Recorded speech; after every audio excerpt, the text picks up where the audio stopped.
Et on continue à parler du pouvoir iranien dans la chronique internationale de Mathieu Jolivet. Bonsoir Mathieu. Bonsoir. Donald Trump promet une fin rapide de la guerre avec l'Iran. L'Iran n'a pas peur de vos menaces vides, a répondu sèchement par les réseaux sociaux le chef de la sécurité iranien. Mais derrière les déclarations martiales, la structure même du régime iranien raconte une toute autre histoire. Oui, l'Iran possède en réalité deux armées distinctes qui n'ont pas la même histoire ni le même poids politique.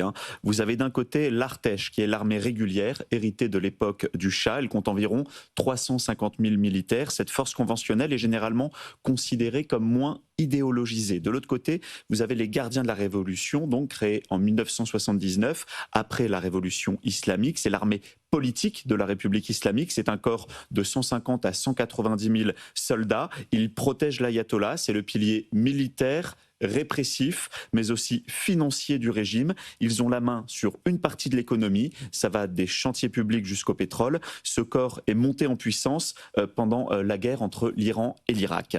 Et au sein de ces gardiens de la Révolution, il y a une branche militaire pour les opérations clandestines. Oui, on l'appelle la force Al-Quds, chargée des opérations extérieures.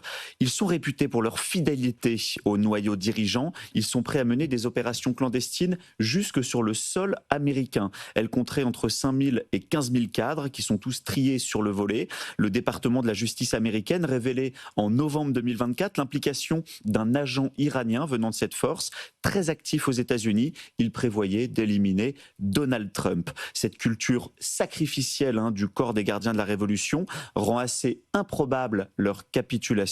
Pour eux, une décapitation du régime incite plus à la vengeance qu'à la négociation. Et la gouvernance même du régime rend aussi difficile toute capitulation immédiate. Oui, en fait, l'Iran a organisé tout son appareil militaire autour d'une doctrine qui est appelée la défense mosaïque, comme l'explique le professeur Robert Pape, qui est chercheur à l'Université de Chicago. C'est un fin connaisseur des stratégies militaires. L'idée, en fait, c'est d'avoir 30 commandements militaires totalement autonomes qui sont répartis dans 30 provinces iraniennes. Et donc, en cas de décapitation du régime à Téhéran, chacune de ces structures peut décider toute seule d'envoyer un missile n'importe où, n'importe quand, sur n'importe qui, sans avoir le feu vert de Téhéran. Cette organisation qui est totalement décentralisée complique la donne pour les forces israéliennes et américaines. Face à une structure iranienne qui est éclatée, autonome et pensée pour durer, eh bien, le conflit risque de se transformer en guerre d'usure, et c'est dans la durée que se joue cet avantage stratégique. Et un changement de régime semble compliqué par la rue, mais il l'est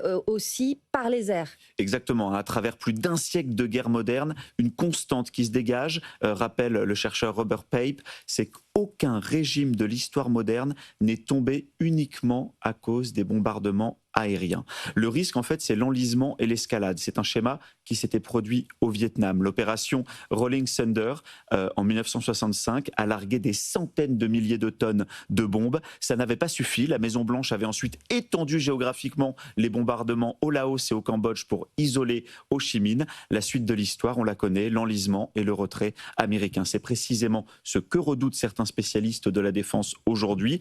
Plus une intervention étrangère s'intensifie, plus elle alimente le sentiment nationaliste, et à terme, cela peut produire l'effet inverse de celui recherché, souder la population contre l'ennemi extérieur, et c'est l'un des risques majeurs dans le cas iranien.